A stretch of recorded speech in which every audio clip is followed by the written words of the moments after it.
करमाळा तालुक्यातील वरवडे गावाच्या हद्दीतून मेंढपाळ बांधव जात असताना शेजारच्या वाळल्या गवतावरती 3-4 मेंढ्या गेल्या म्हणून धनगर बांधवांना, मेंढपाळ बांधवांना प्रचंड अशी मारहाण झालेली आहे. महिलांना मारहाण झाली आहे.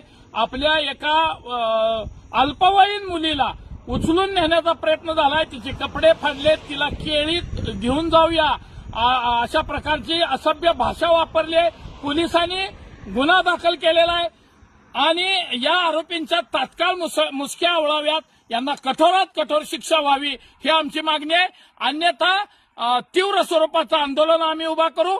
या राज्याचे मुख्यमंत्री देवेंद्रजी फडणवीस साहेबांना मी विनंती करतोय की साहेब, आमच्या या गोरगरीब मेंढपाळ बांधवावर सातत्यानं हे जात दांडगे हल्ला करतायत. आपण यांना अॅट्रॉसिटी कायद्याअंतर्गत या मेंढपाळ बांधवांची जे भटकंती करतात त्यांच्यासाठी स्पेशल कायदा आणावा आणि या जात दांडगे हरामखोरांना त्याचा इचका दाखवावा अशी विनंती आहे.